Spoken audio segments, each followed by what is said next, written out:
Hay un número que no necesita explicación: 330.000.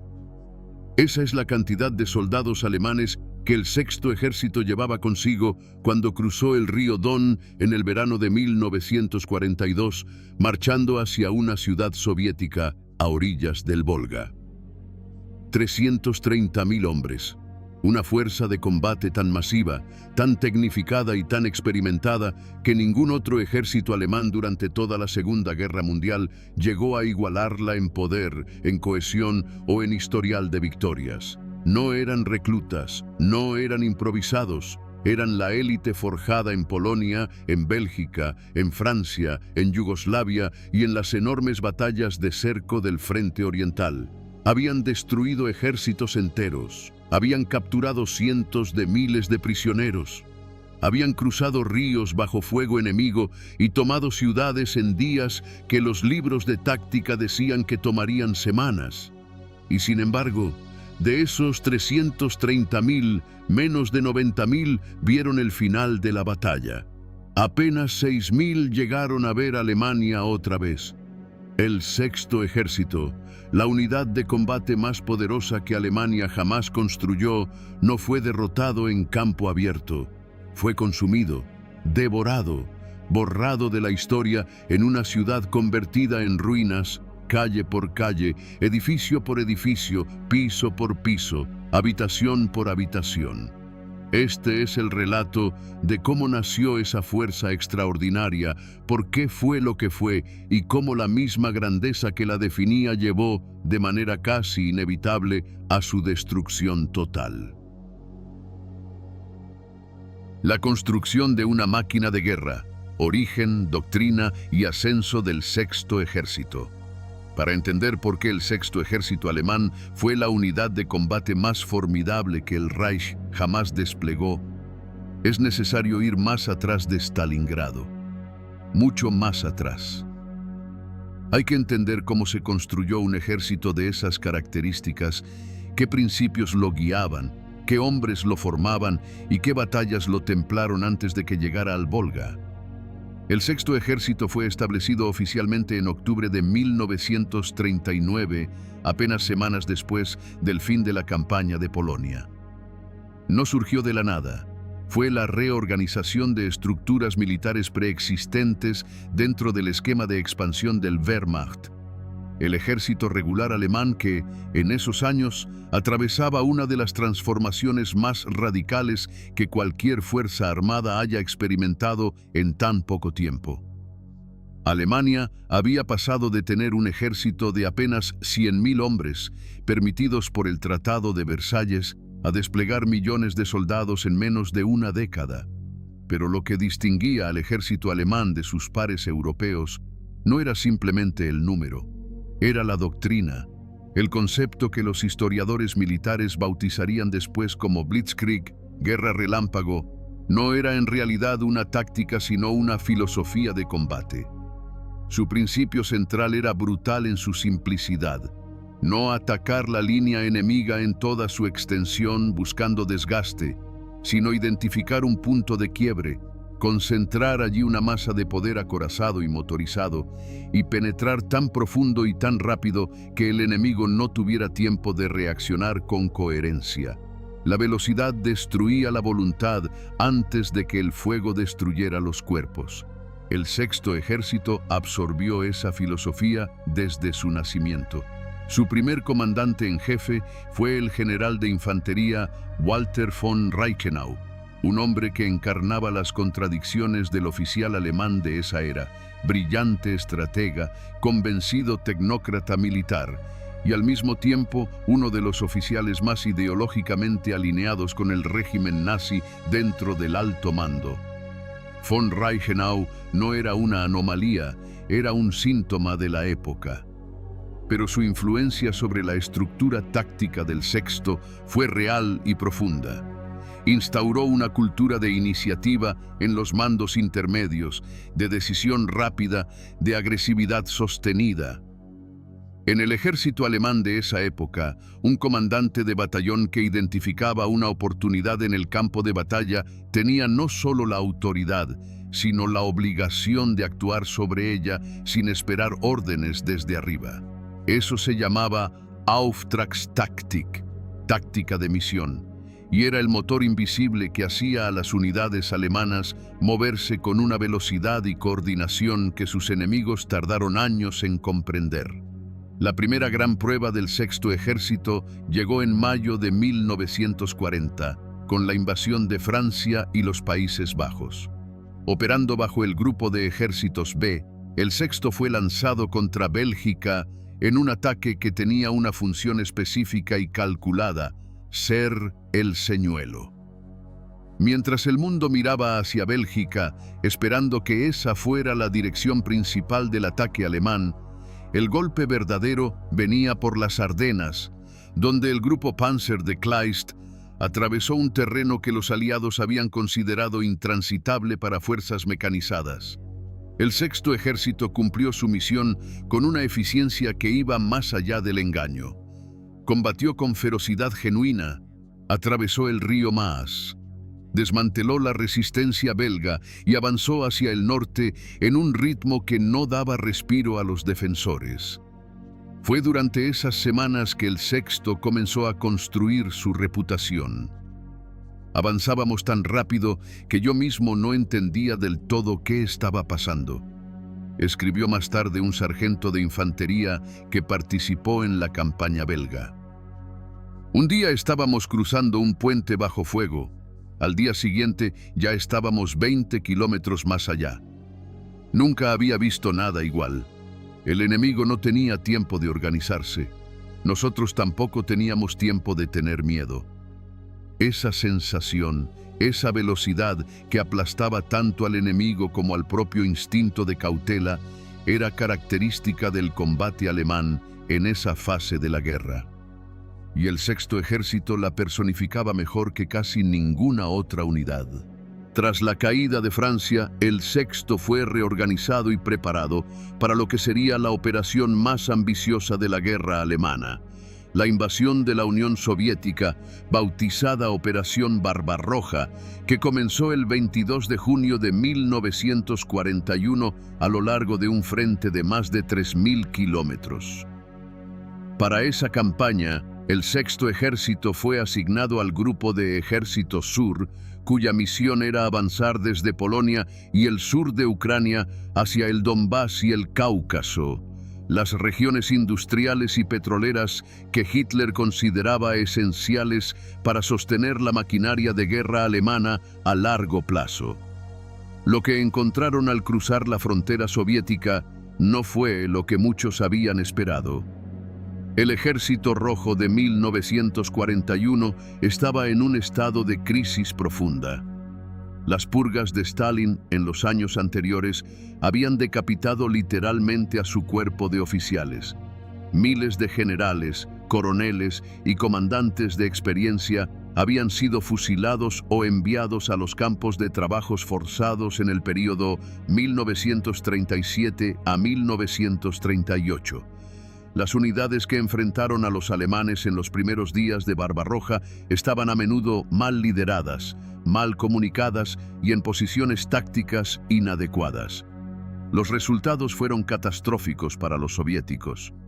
El Sexto Ejército, junto a unidades blindadas bajo el mando de Ewald von Kleist, participó en una serie de batallas de cerco que figuran entre las más grandes de toda la historia militar.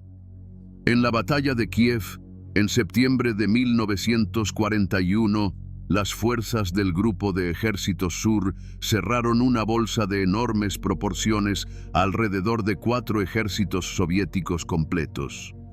El número de prisioneros capturados superó los 600.000 hombres. No hay precedente comparable en la historia de la guerra moderna. El Sexto Ejército fue parte integral de esa maniobra.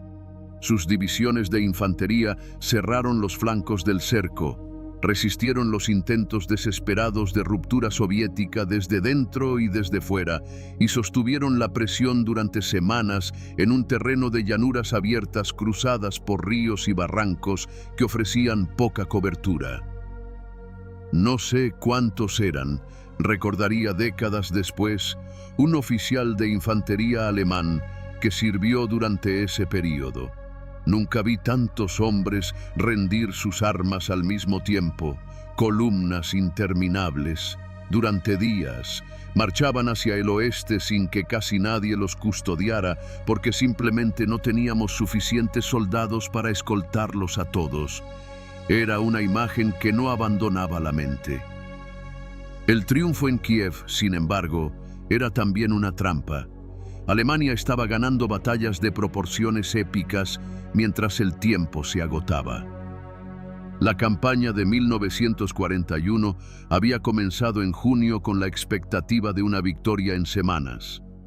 Para octubre, el Ejército Rojo había sufrido pérdidas que habrían destruido cualquier otro ejército del planeta y, sin embargo, seguía existiendo, seguía recibiendo refuerzos desde los Urales y Siberia y seguía combatiendo. El invierno llegó. El avance alemán se detuvo a las puertas de Moscú. Para el Sexto Ejército, ese primer invierno soviético fue una prueba diferente a todo lo anterior. Los hombres que habían cruzado Europa Occidental en un verano glorioso se encontraron ahora en temperaturas de 40 grados bajo cero, sin el equipo de invierno adecuado, sosteniéndose en posiciones defensivas contra contraataques soviéticos que llegaban de noche, en el silencio de las nevadas, con infantería blanca que emergía de los bosques y desaparecía antes del amanecer. La logística alemana, diseñada para una guerra corta, crujía bajo el peso de una campaña que no terminaba. El frío era diferente a cualquier cosa que yo hubiera imaginado, escribió un soldado raso del Sexto Ejército en una carta que no llegó a su destino hasta después de la guerra. No es que hiciera frío y ya. Es que el frío lo cambiaba todo. Los fusiles se atascaban, los motores no arrancaban, los pies dejaban de doler porque ya no los sentías. Yo sabía que eso era peor, no mejor. Y sin embargo, el Sexto Ejército sobrevivió ese invierno. Absorbió las pérdidas, mantuvo sus líneas en los sectores que le correspondían y entró en la primavera de 1942 aún como una fuerza funcional y combativa. Eso, por sí solo, era un mérito extraordinario. Muchas unidades alemanas en el frente oriental quedaron tan diezmadas durante aquel primer invierno que debieron ser disueltas o refundadas prácticamente desde cero. El Sexto llegó a 1942 golpeado, pero estructuralmente intacto. Su cadena de mando funcionaba. Sus divisiones de élite mantenían su cohesión. Su capacidad operativa era real. Fue en ese contexto que llegó el hombre cuyo nombre quedaría unido para siempre al destino del Sexto Ejército. Friedrich Paulus. Asumió el mando en enero de 1942, reemplazando a von Reichenau, quien murió de un derrame cerebral. Paulus era un oficial de Estado Mayor de primerísimo nivel, metódico, brillante en la planificación, cauteloso, hasta rozar la parálisis cuando las circunstancias lo presionaban a improvisar. No era un comandante de instinto de combate, como Rommel o Guderian. Era un organizador, un arquitecto de operaciones. En un ejército que valoraba tanto la planificación meticulosa como la iniciativa de los subordinados, Paulus representaba el primero de esos valores en su forma más pura y el segundo en su versión más atrofiada. El verano de 1942 trajo la Operación Azul, el gran plan alemán para esa campaña. Un avance masivo hacia el sur y el sureste de Rusia, con el objetivo de capturar los campos petroleros del Cáucaso y cortar el flujo de suministros soviéticos por el Volga. El Sexto Ejército recibió un papel central en esa ofensiva. Avanzar hacia el este, cruzar el Don y asegurar el flanco norte de la operación. En el camino estaba Stalingrado, una ciudad industrial a orillas del Volga que llevaba el nombre del propio Stalin y que fabricaba, entre otras cosas, los tanques T-34 que el ejército soviético desplegaba en cantidades cada vez mayores. En el verano de 1942, Cuando el Sexto Ejército comenzó su avance hacia esa ciudad, era la unidad de combate más experimentada, más poderosa y más completa que Alemania había desplegado en toda la guerra. 22 divisiones, cientos de tanques, miles de vehículos motorizados, artillería pesada, ingenieros de asalto, unidades antiaéreas, infantería endurecida por 3 años de combate continuo, hombres que habían cruzado Europa de oeste a este, que conocían el sabor del barro polaco, la lluvia belga y el polvo ucraniano. Lo que no sabían era que la ciudad a la que se dirigían no iba a comportarse como ninguna otra ciudad que hubieran tomado antes. El infierno en el Volga, la batalla de Stalingrado y la destrucción del Sexto Ejército. Nadie que haya visto Stalingrado desde el aire en el verano de 1942 olvidó jamás esa imagen. Una ciudad larga, estrecha, extendida durante más de 50 kilómetros a lo largo de la orilla occidental del Volga, con fábricas enormes que vomitaban humo incluso mientras los obuses caían sobre sus tejados. Era una ciudad obrera, funcional, sin la belleza arquitectónica de Kiev o la amplitud de Kharkov, pero tenía el río y tenía el nombre, y esos dos factores la convirtieron en el lugar donde la guerra cambió de dirección para siempre. El Sexto Ejército llegó a los suburbios de Stalingrado en agosto de 1942. Los primeros combates parecieron confirmar lo que la experiencia previa prometía. Los soviéticos cedían terreno, se fragmentaban bajo la presión combinada de la infantería y la aviación, y la ciudad parecía destinada a caer en semanas, quizás en días. El general Paulus calculó que la resistencia organizada se rompería pronto. No fue el único en equivocarse, porque Stalingrado no era Francia, no era Bélgica, no era siquiera la estepa ucraniana donde las grandes bolsas de cerco habían funcionado con precisión de relojería. Stalingrado era un laberinto de concreto, acero y escombros donde cada ventana era una tronera, cada sótano era una fortaleza y cada metro de terreno costaba vidas que no podían ser reemplazadas con la misma velocidad con que se perdían. La Blitzkrieg, esa filosofía de movimiento y velocidad que había hecho del Sexto Ejército una máquina imbatible en campo abierto, quedó atrapada entre las paredes de edificios destrozados que los alemanes llamaron, con amargo humor negro, Rattenkrieg, guerra de ratas. Ya no éramos un ejército, recordaría un superviviente décadas después, con la voz plana de quien ha aprendido a hablar de esas cosas sin dejar que el temblor salga. Éramos grupos pequeños, 4 hombres aquí, 8 allá. Cada edificio era un mundo separado. No sabías qué pasaba a 50 metros de ti. Escuchabas disparos y no sabías si eran tuyos o del enemigo. A veces no importaba saberlo. El comandante soviético de la defensa de Stalingrado, el general Vasily Chuikov, comprendió algo que sus adversarios tardaron semanas en aceptar. La única manera de sobrevivir dentro de la ciudad era no dejar espacio entre sus propias líneas y las alemanas.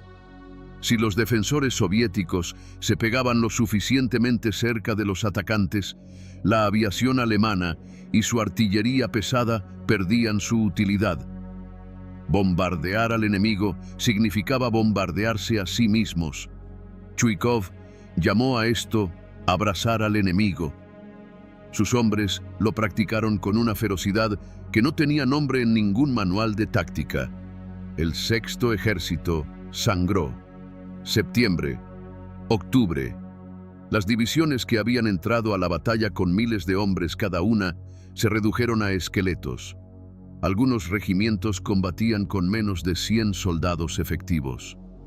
Las fábricas que daban nombre a los sectores de combate, la fábrica de tractores, la fábrica de acero Octubre Rojo, la fábrica de cañones Barricada, se convirtieron en nombres que los soldados alemanes pronunciaban con un respeto silencioso, mezclado con algo que era difícil de llamar de otra manera que miedo.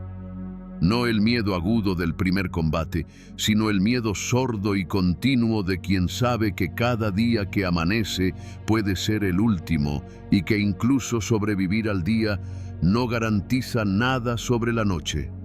Dentro de la fábrica era diferente, escribió un cabo alemán que sirvió en los combates por la barricada. Afuera había cielo, aunque fuera gris. Adentro solo había oscuridad, polvo de cemento y el ruido. Siempre el ruido.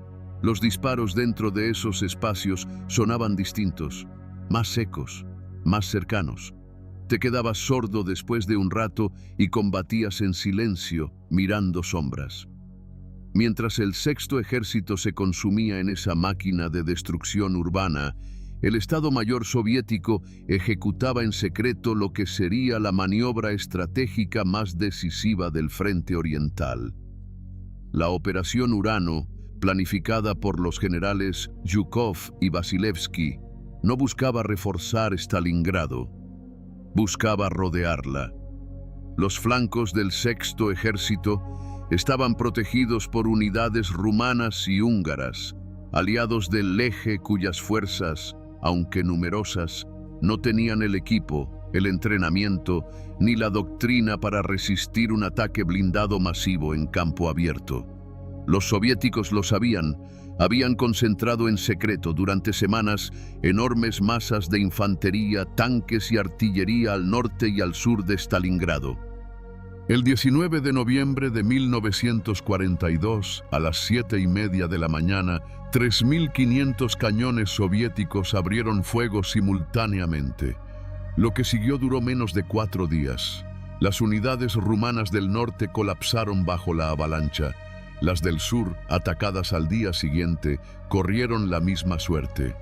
El 23 de noviembre, los brazos del cerco soviético se cerraron en Kalaj, sobre el Don.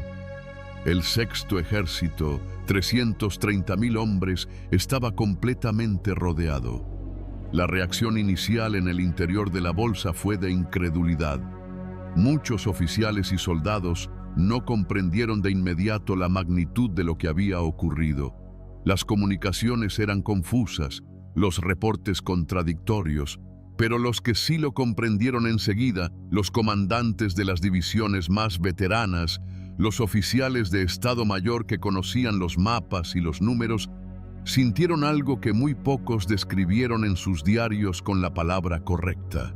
La palabra era desesperación. Cuando supe que el cerco era real, que no era un movimiento temporal del enemigo sino una trampa cerrada, me quedé mirando el mapa durante mucho tiempo, escribió un teniente coronel cuyo nombre no trascendió la guerra. No pensé en Alemania, no pensé en mi familia, pensé en los hombres que dormían a 100 metros de donde yo estaba parado, que no sabían todavía lo que yo ya sabía. Paulus solicitó permiso para intentar una ruptura hacia el oeste antes de que el cerco se consolidara. La respuesta de Hitler fue no. El Führer declaró a Stalingrado una fortaleza que debía resistir hasta que un grupo de rescate exterior la liberara. El Sexto Ejército debería mantenerse en su posición, siendo abastecido por puente aéreo, mientras el grupo de ejércitos Don, bajo el mando del mariscal von Manstein, rompía el cerco desde fuera. Ambas premisas eran falsas. La Luftwaffe no tenía la capacidad de abastecer por aire a 330.000 personas. Y von Manstein, por más brillante que fuera, no contaba con las fuerzas necesarias para penetrar un cerco soviético que se hacía más sólido cada hora que pasaba. El invierno cayó sobre la bolsa de Stalingrado con una crueldad que parecía deliberada. Las temperaturas descendieron a menos 30, menos 40 grados. Las raciones de comida se redujeron primero a la mitad, luego a un tercio, luego a cantidades que no bastaban para mantener a un hombre en pie. Los caballos de las unidades de artillería fueron sacrificados para comer. Cuando se terminaron los caballos, se comió lo que hubiera. Los heridos morían en hospitales de campaña que no tenían medicamentos ni calor. Los sanos morían congelados en las trincheras mientras dormían. Al principio intentábamos organizarnos, recordó uno de los escasos supervivientes que vivió para contar esos días. Teníamos disciplina, éramos soldados, pero llega un momento en que el frío y el hambre le quitan al hombre algo que no tiene nombre. No es el miedo, es algo más profundo. Es la certeza de que ya no importa lo que hagas. El intento de desbloqueo exterior, la operación Tormenta de Invierno de von Manstein, avanzó en diciembre pero se detuvo a menos de 50 kilómetros de la bolsa, incapaz de superar la resistencia soviética con las fuerzas disponibles. Dentro de Stalingrado, los hombres que podían escuchar en los días más claros el ruido lejano de la artillería de rescate, vieron cómo ese ruido se alejaba lentamente y luego desaparecía. No hubo rescate.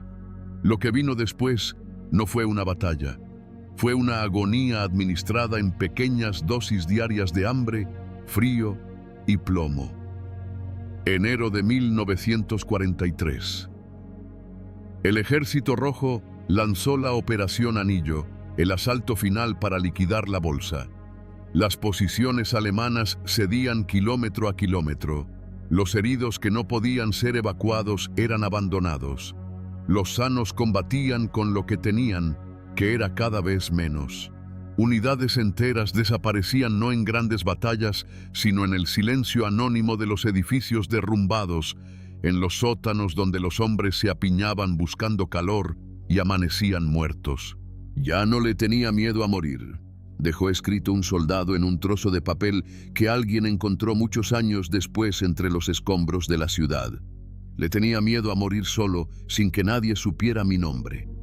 El 31 de enero de 1943, Friedrich Paulus, ascendido el día anterior a mariscal de campo en un gesto que era simultáneamente un honor y una sentencia de muerte disfrazada, capituló ante las fuerzas soviéticas.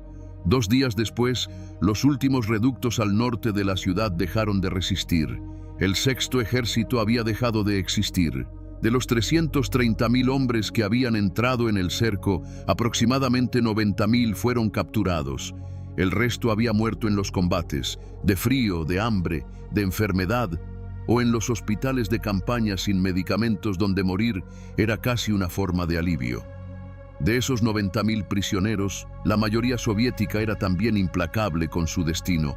La brutalidad de los campos, las enfermedades, el agotamiento y las condiciones inhumanas mataron a la gran mayoría en los años siguientes.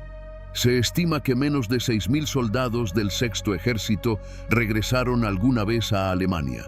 El último grupo lo hizo en 1955, 12 años después de la rendición. Stalingrado no fue solo la derrota de un ejército, fue la demostración de que la guerra podía devorar incluso lo más poderoso que una nación había construido y no dejar nada, ni gloria, ni cuerpos identificables, ni epitafios, solo nombres en listas que las familias consultaban con manos que temblaban y silencio donde antes había habido hombres. El Sexto Ejército fue reconstruido después.